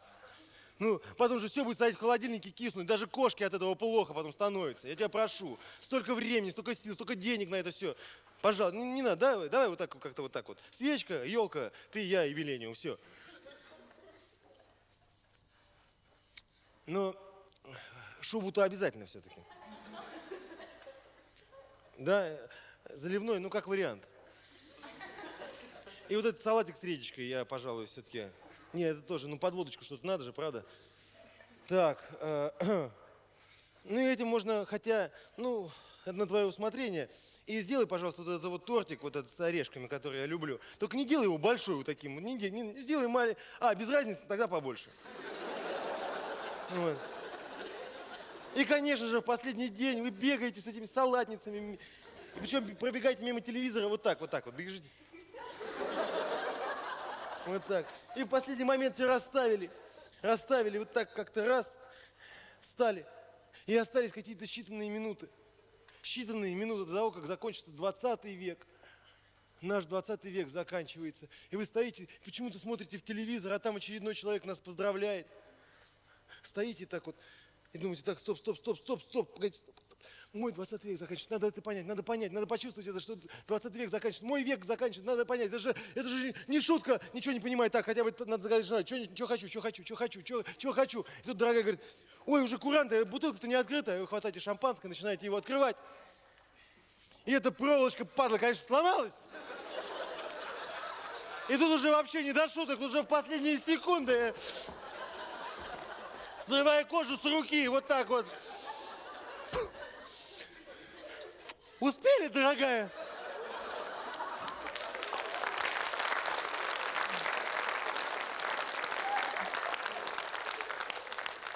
И вот так во всем мире, вот так вот люди что-то ждут, надеются. Кто-то уехал из Лондона в Париж, а кто-то из Парижа в Лондон. Причем одинаковое количество людей переместилось, они ходят, а здесь лучше.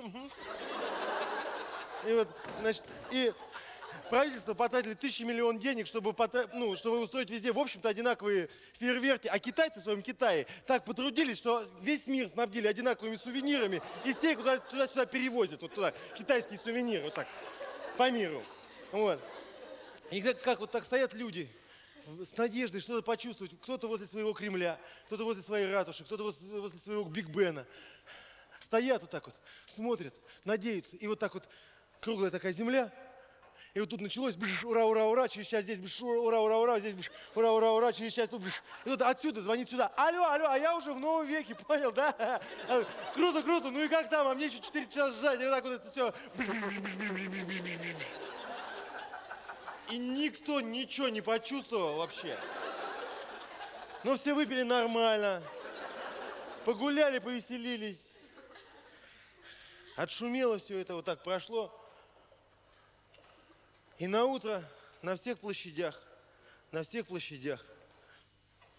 пусто, цветные бумажки носит ветер, и стоит какой-нибудь зябнущий милиционер, один-одинешенек. А вы просыпаетесь у себя дома, вот так просыпаетесь, дома у себя.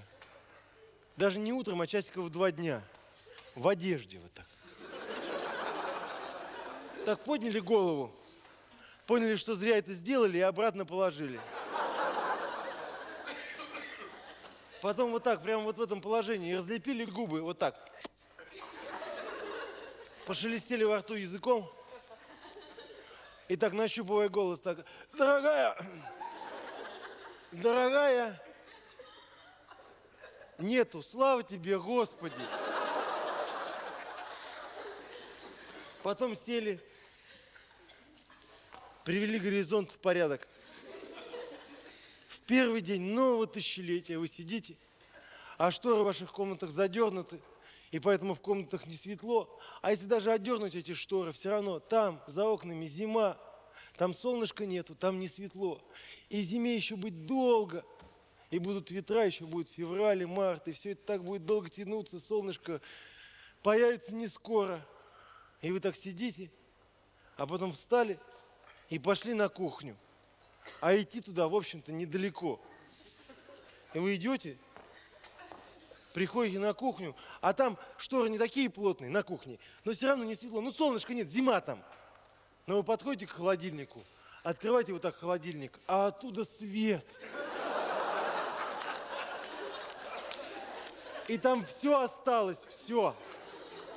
И от того, что она постояла, стало только вкуснее. И тортика вырезано только вот столько из целого большого торта. И пельмешки лежат холодненькие. И берешь один, а они остальные тянутся за ним. Вчера это было свежее, горячее, но ничего не хотелось. А сейчас как бы нехорошо, но всего хочется. И берете бутылку шампанского, последнюю, которая там осталось-то вот столько.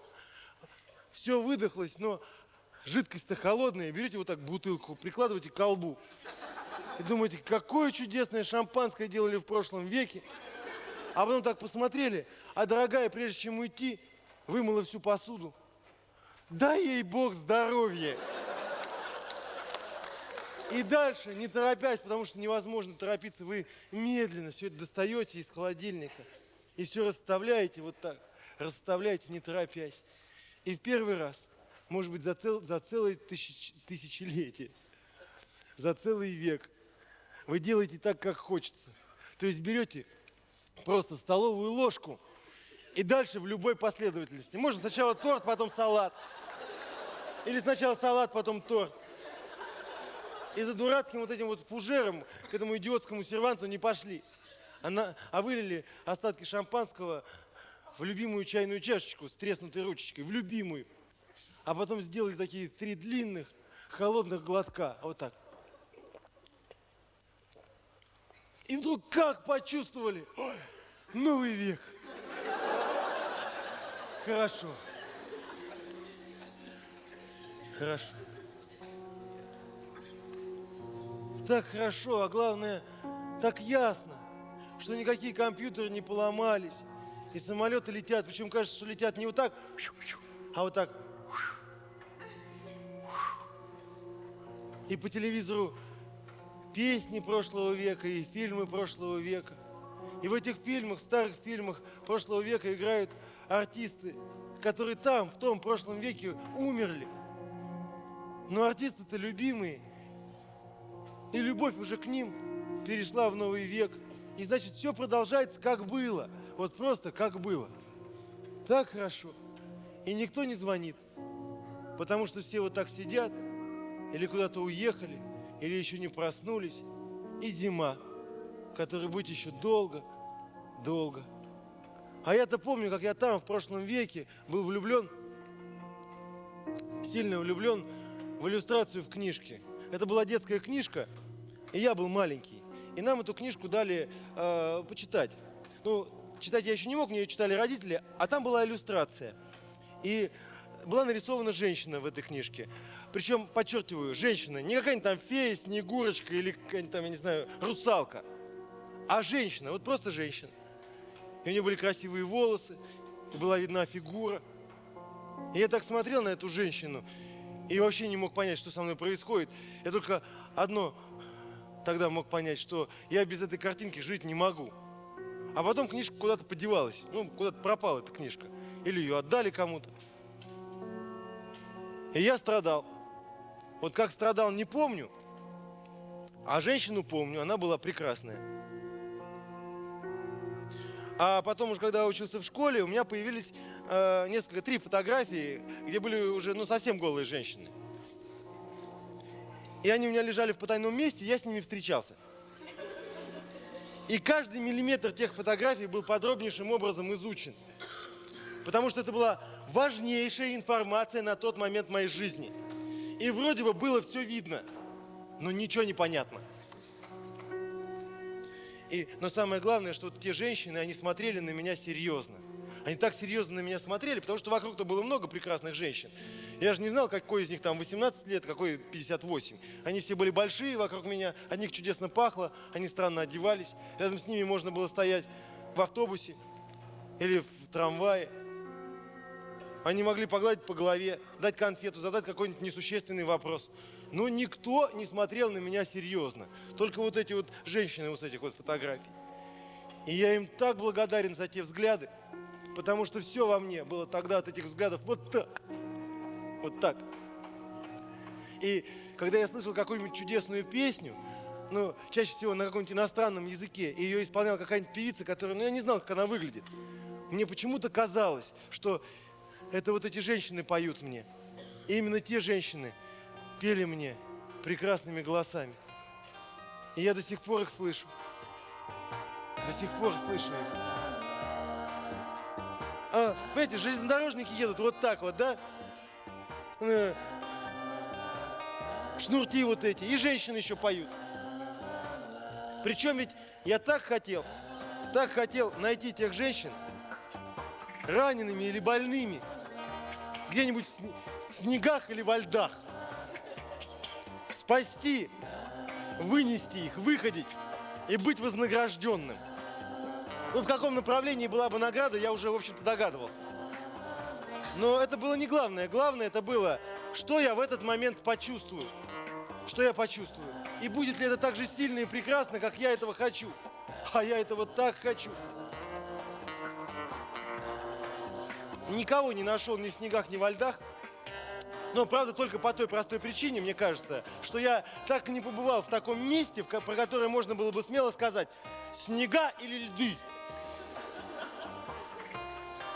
Но когда я в первый раз в жизни целовал женщину, точнее, когда губы женщины были в секунде от моих, я не то чтобы думал в этот момент, нет, я думать в этот момент, конечно, не мог, но внутри меня звучало следующее: а может быть, есть другой способ? Ведь я не умею ничего, я ничего не знаю, я всего боюсь. И еще все ведь так делают, а я не хочу, как все, ведь я этого так ждал. И еще, ведь я понимаю, что после этой секунды будет космос и другая жизнь. А я боюсь этой жизни и боюсь этого космоса. А потом эта секунда. И бабах! И точно космос и другая жизнь. А был шанс изобрести новый способ. Не воспользовался.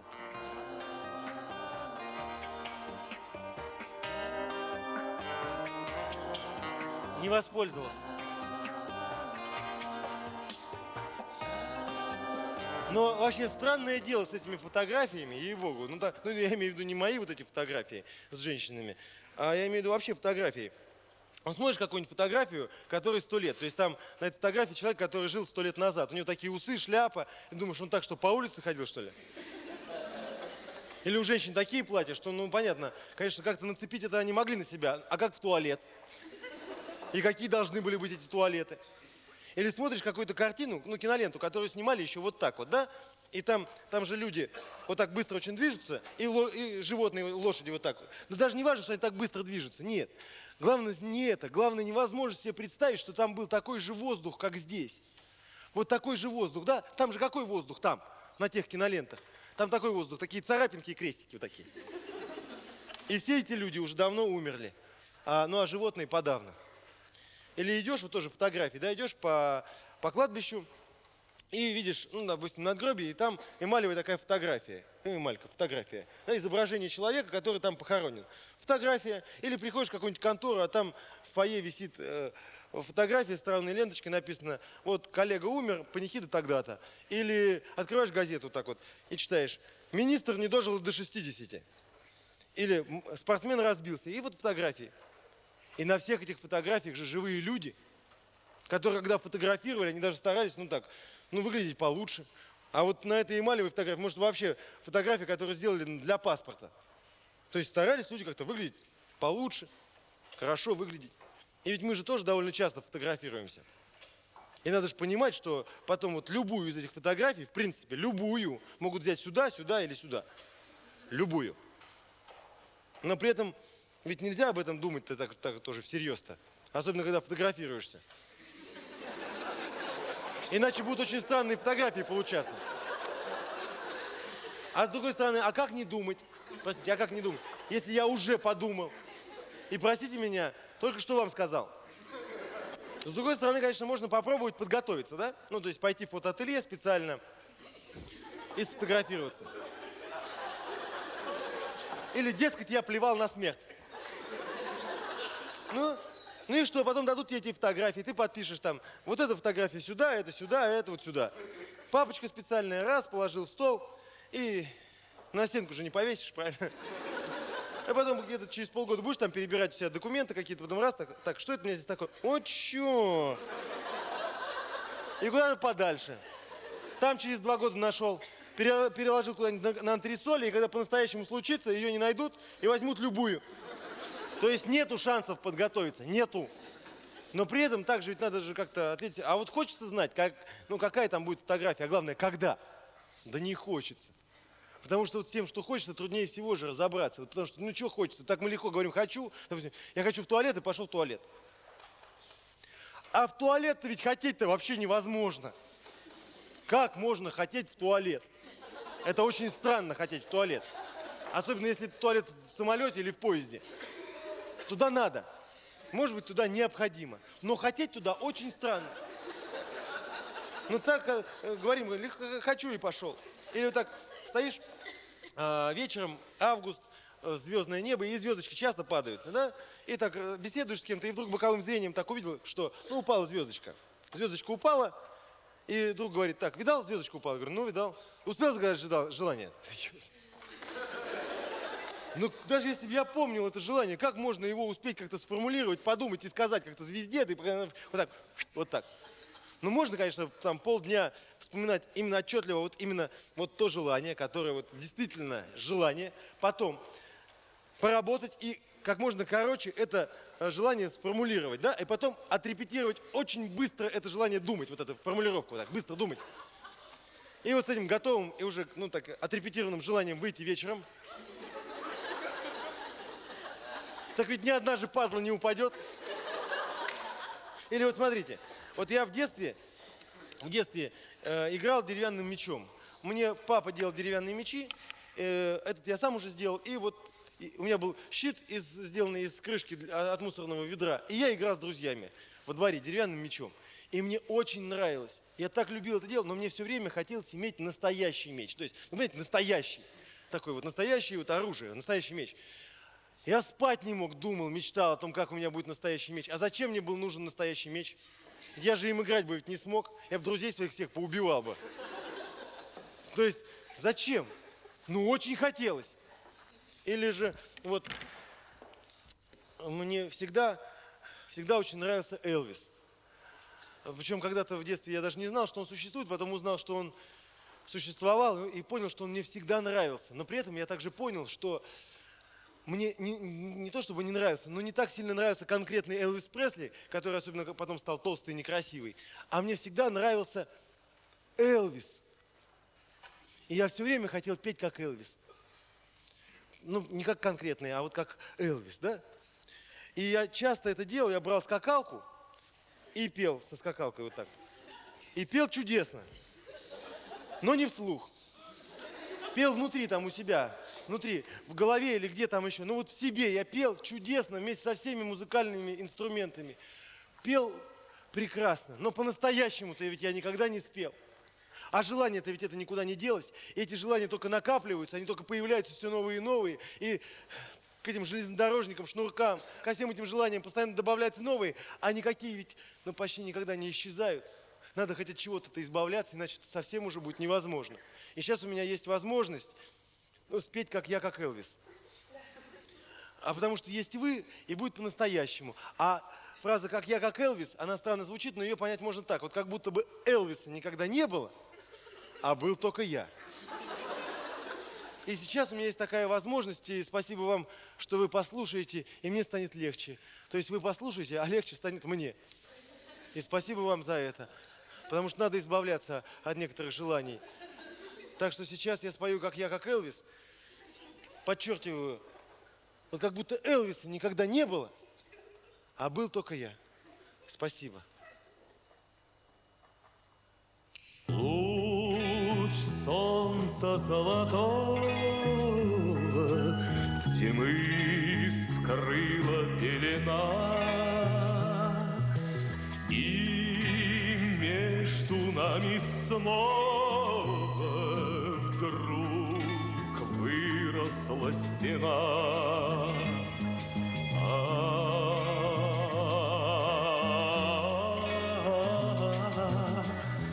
Ночь пройдет, наступит утро ясное, знаю, счастье нас с тобой ждет. Ночь пройдет, пройдет, пора ненастное, солнце взойдет. Солнце взойдет. Петь птицы перестали, свет звезд коснулся крыль. В час грусти и печали ты голос мой услышь.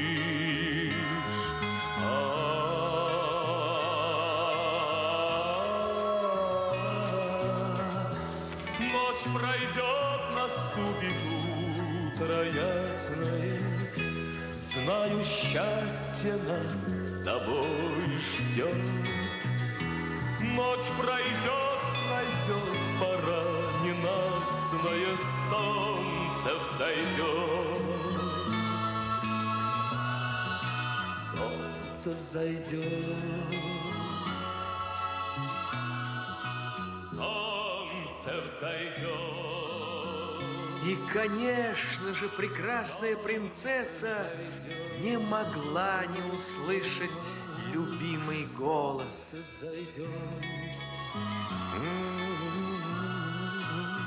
Солнце взойдет. Солнце взойдет.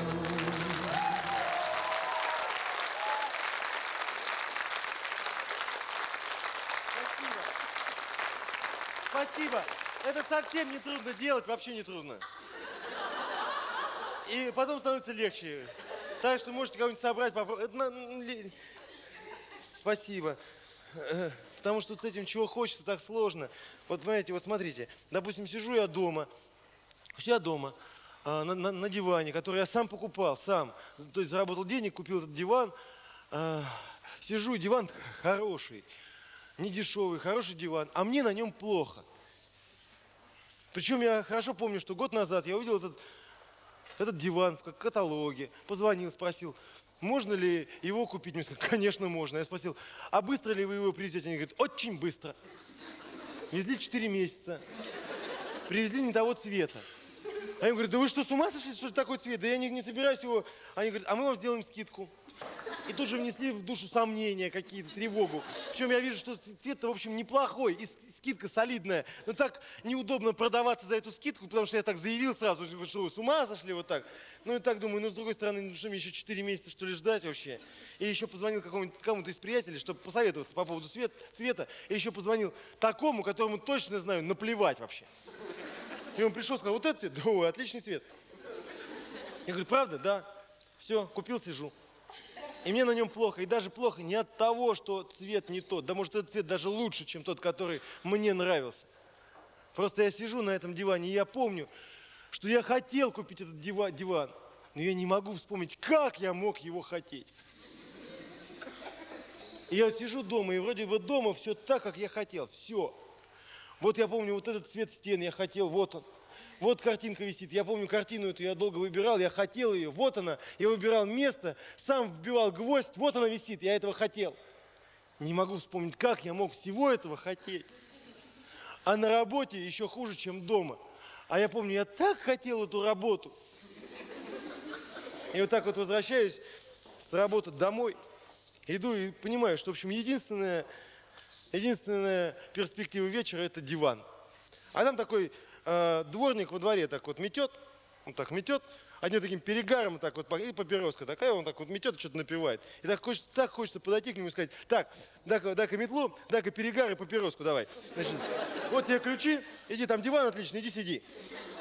Но на самом-то деле я никогда этого не сделаю. Прихожу и действительно сажусь на диван, я включаю телевизор, а там какая-нибудь передача про каких-нибудь моряков, которые плывут где-нибудь, бог его знает где, какой-нибудь Жаков Кусто, который был очень хороший человек, но уже умер.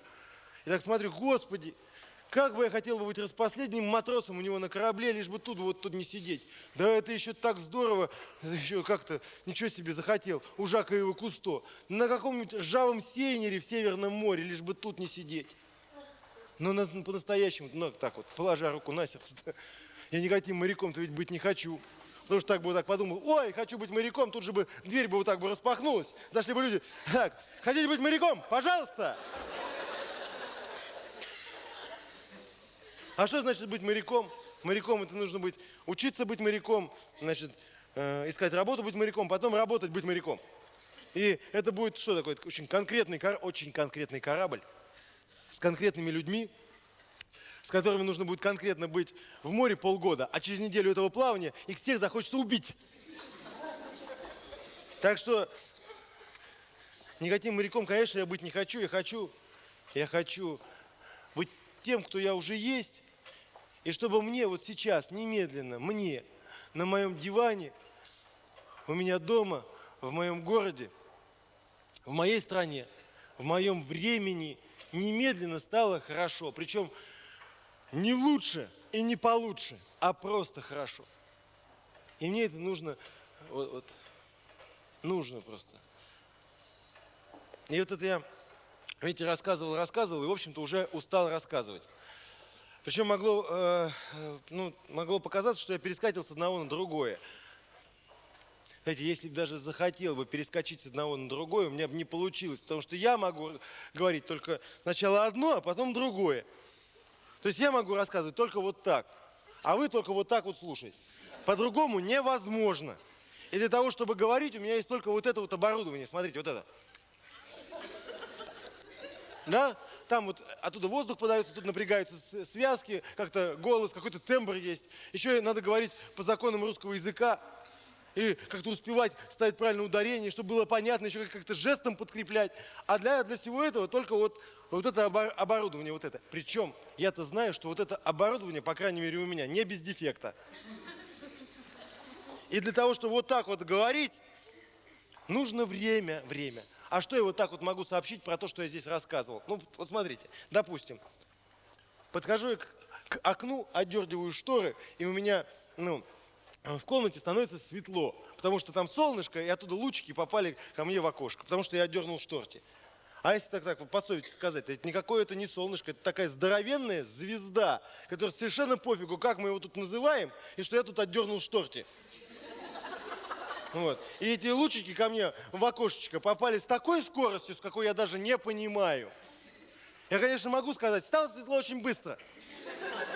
Или стало светло сразу. Ну что это вообще сообщит кому-либо про эти лучи? Что я могу вообще про все это говорить? Потому что самое быстрое движение, какое я сам лично могу делать, это вот, смотрите. Вот, ничего быстрее делать не могу. Что я могу про все это сказать? Про все вот это сказать, что я могу? Вот так вот. Но при этом я знаю, как надо было сказать и как не получилось. Сейчас покажу, потому что знаю, как надо было. А надо было вот так.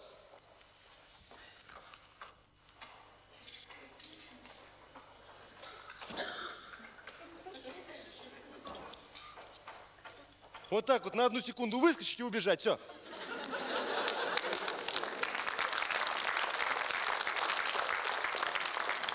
Ну и что при этом тогда можно было бы вот про это все понять? И уж тем более почувствовать. Ну что, и главное, хотя я знаю, что надо вот так, но при этом, чтобы получилось, вот так вот получилось. Вот даже такой задачи у меня не стояло, понимаете?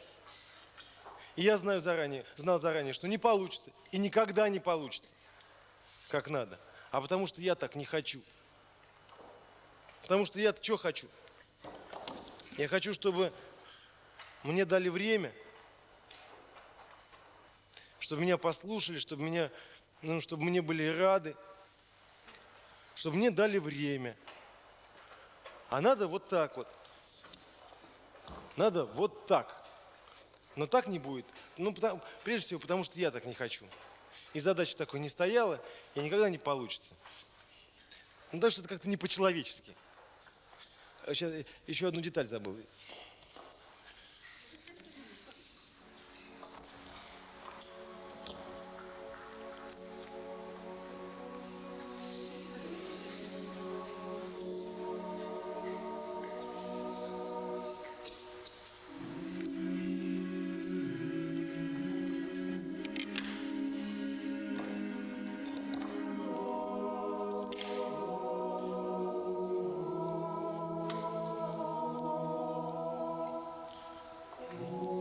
Сейчас можете загадывать желание. Сейчас упадет звезда. Я не идиот, я понимаю, она вырезана из картона, я сам ее нарисовал, сам вырезал, вот висит. Точнее, висела. Ну ничего ж плохого. Понимаете, кто знает, вдруг сбудется, правда ведь? Я и сам загадаю. Причем, согласитесь, ситуация уникальная. Я, прежде чем она упадет, скажу еще раз, два, три.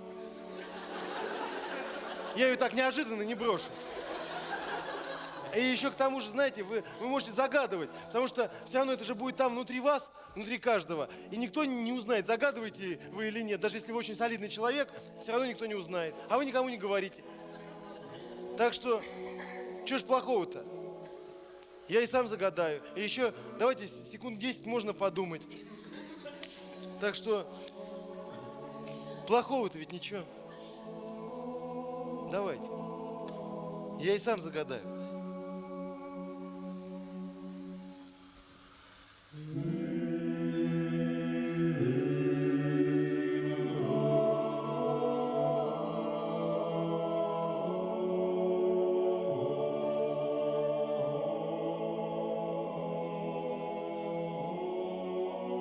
Раз, два, три.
Подождите.